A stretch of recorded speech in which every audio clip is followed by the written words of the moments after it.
Today we begin our fourth off-season as general manager of the Cleveland Browns here in Madden 25, and I have two goals here for this episode. The first is to retain Jeremiah Owusu-Koramoah, who, now that Donald Richardson is considered a franchise quarterback, it's going to be much easier. That doesn't mean cheap. We'll talk about that in just a second. And my second goal is to make a splash, whether that's through free agency or the trade market, to add to our run game. And look how much JOK is asking for here. I can't offer him as much as he wants long term, but I upped the price a bit to go for just a 2-year contract. Daniel Gibson has no interest in re-signing, and we can't really change it. He does not want to pay income tax, and so I want to delay his re-sign as much as possible. And then Wyatt Teller here, he didn't regress all that much, and so we're going to have him back for another year at $11.5 million. Here is your look at free agency this year, and Jahmyr Gibbs at the top would be the perfect addition to make that splash for the run game. There's also Dominic Pooney, who is on the market and could be a nice addition to the offensive line. Zach Frazier, but now we're getting into these low 80s, and any potential splash addition would be off the table. Hear me out for a second on Jahmyr Gibbs. What is the reason for the minimum interest required being in the yellow for this series? Really, it is to have a player that matches at least 2 interests. And Jahmyr Gibbs does just that. You cannot have higher than yellow interest in highest offer. And then even win percentage is really tough to get in the green. I think you have to have above a 60% win percentage, which isn't super common in the league. Our other option is Dominic Pooney here. I just don't know if his ratings are really good enough to consider being a splash. He's also in Mr. Hurricanes franchise, and I try not to overlap too much with other content creators I know. So I know it's technically against the rules, but I'm going after Jahmyr Gibbs, mostly because I think it's really, really difficult, if nigh on impossible, to get yellow interest on him. And we have 2 of the 3 interests, which is really the goal here. We're also going to add Isaiah Simmons here, not quite the Madden darling. He used to be young in his career, but we really needed some safety depth, and I also think he can provide some linebacker depth as well. So I think that's a good addition. When it came to receiver, we need to replace Adonai Mitchell, and I think there's 2 good options here. 2 very different style of players. Chris Godwin, the savvy vet who can run routes, and then Ricky Pearsall, who I think is more of kind of a 1-to-1 replacement. So after a lot of debating, I decided to offer Ricky Pearsall here a contract. And the reason I did that is because I think he's close enough to DeMarcus Meredith, our in-house potential replacements, that it gives them a chance to maybe battle it out in the preseason for that spot. And then I ultimately ended up offering Jahmyr Gibbs that 4th year to get that up to the 5-bar offer. I really want him. He would be the perfect addition to this squad to be kind of the final piece, a la a Derrick Henry or potentially a Saquon Barkley level of impact player is what I'm hoping for with Jahmyr Gibbs, and he does sign with the Browns alongside Pearsall and Isaiah Simmons. We get currently the number 1 rated running back in this franchise series, 94 speed.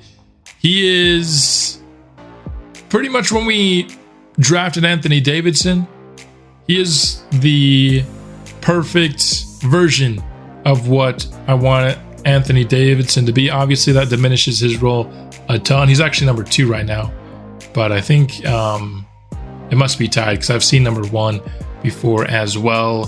Jahmyr Gibbs, can he be the final piece to put Cleveland over the top?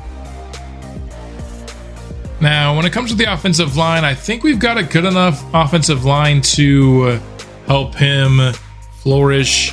You have average to above average players pretty much across the board. Wyatt Teller, slightly below average here at just 20th, but he's a veteran. And the one spot we're a little weak that we could still probably improve is right tackle with Jeff Beverly. And then one last thing I wanted to do here. We're pretty tight on the cap now, so we're going to save some, about 5 mil, by restructuring Ward. Time to see what happened around the league here. Of course, we did sign the top free agent running back. Had to slightly bend the rules to do so, but I think it was worth the shot because he was interested in 2 of the 3 that we had to offer. Xavier Worthy goes to the Super Bowl champion Giants. Various Ward, now a savvy vet at the cornerback spots, to Seattle. McNeil to the Saints. Quinyon Mitchell, no longer in Philly, unfortunately. Going to the Raiders. That hurts my soul to see. Raiders adding a couple of nice defenders here. The Giants really loading up on offense here. Brandon Aubrey will make it to post-draft. We've got Javon Holland, another really good defender. So the Raiders added a lot of good defenders here. And then the Giants, off of a Super Bowl win, adding a lot to the offensive side of the ball here. Another Raiders signing. Seen the Colts a few times up in here. And that is where we will leave it here, heading into the new NFL season. We've been able to actually sign some pretty decent free agents here on the Browns. I think our money is running out really soon. You can see here 16 mil remaining. And that's including the rookie reserve. But there's going to be a lot of people asking for big time pay increases soon. And so we're starting to get to the part of the franchise where I don't know how much acquisitions we can make, how many acquisitions we can make, at least any big money ones. In fact, we're gonna have to start making some tough choices going forward as Richardson is getting near that second contract. Let's go ahead and talk about the draft now. And this is a very interesting draft class, not only because the number 1 player in the class is a quarterback who rose 87 spots, something that we've seen kind of happen in real life in fairly recent draft classes, where guys like Joe Burrow or Kyler Murray had meteoric rises in their draft eligible seasons. We get another one here in Earl Hughes. We'll see where he actually goes. But what's interesting is the lack of assets that the Browns have. We currently only have 1 pick in the top 100 in this class. It's at pick 55 in the second round. We do not have a first or a third round pick. Our next pick after that is at 119 in the 4th round. So in terms of early impact guys, we really have 1 shot at an early impact guy in this class. And so I want to talk about the options that we have. It's really these first 5 or so guys. Now, the best offensive lineman in this class is Max Fletcher. Now, it says his talent is 1 to 2 right now. I looked at it previously and it was a solid round 1. So he's going to be right on that tier of, is he a solid round 1 versus round 1 to 2? That tells me he's going to be a 75 or a 74 overall, which is where our tackle that we drafted last year is right now.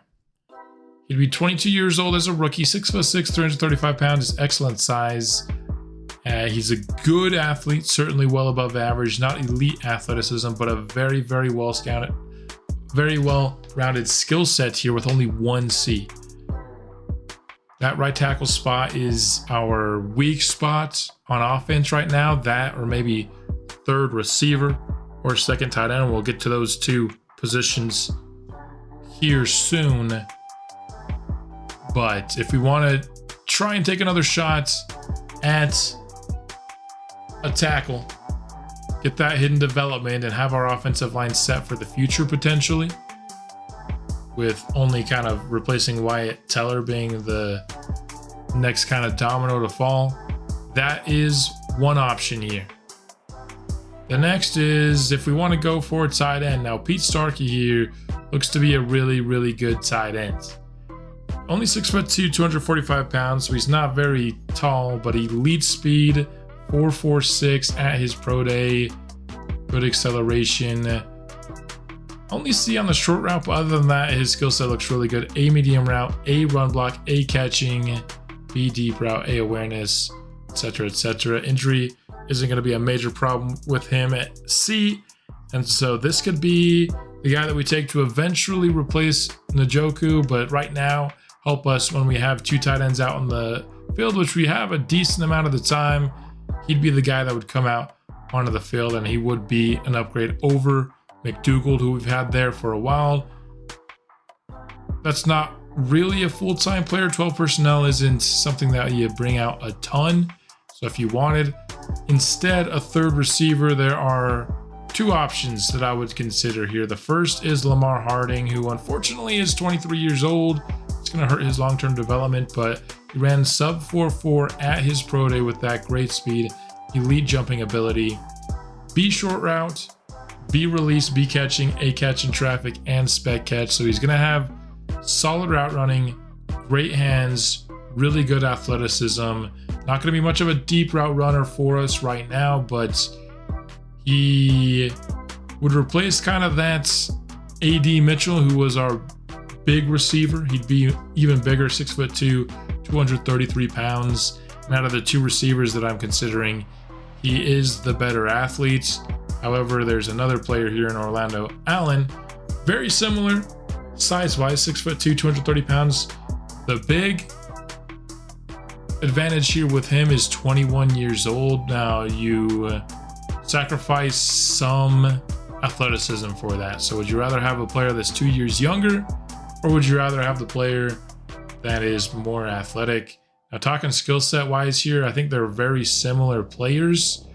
And so it's just athleticism or age, I think. They're both round one, solid round one talents, and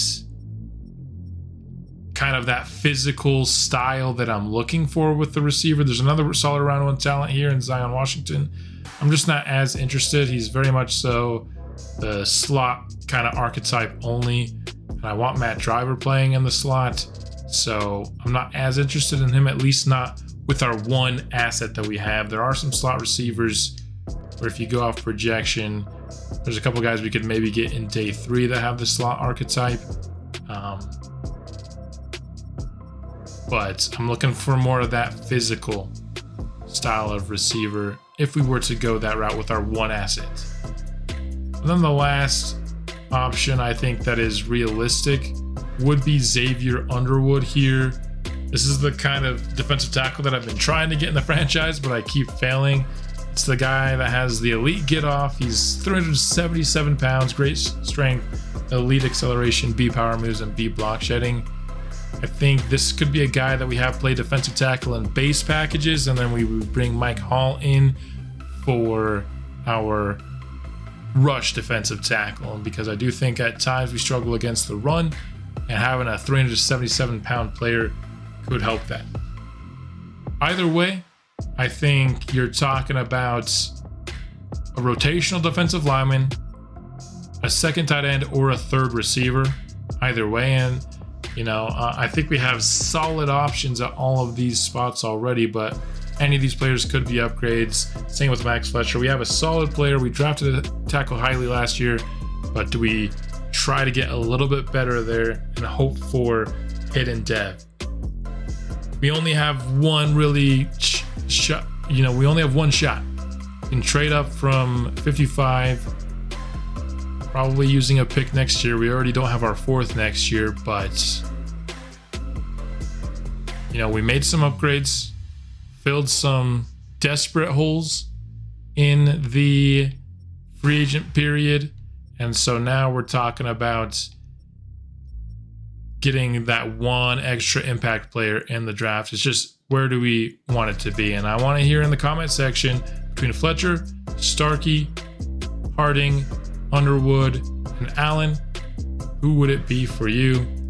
I think the only other player that I didn't talk about is there's this Tucker Taft guy. Interior offensive lineman, he's good. I just don't think he's good enough to be the one player that we took. If we had multiple selections in this class, he'd absolutely be in the mix.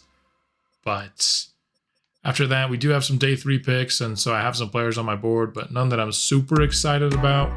I have some receivers that we know will have good talent grades. So if we don't pick receiver with our one top 100 pick, might get into that with one of our day 3 selections. But there you have the draft. I think we have good options at pretty solid needs, but who do we go with ultimately?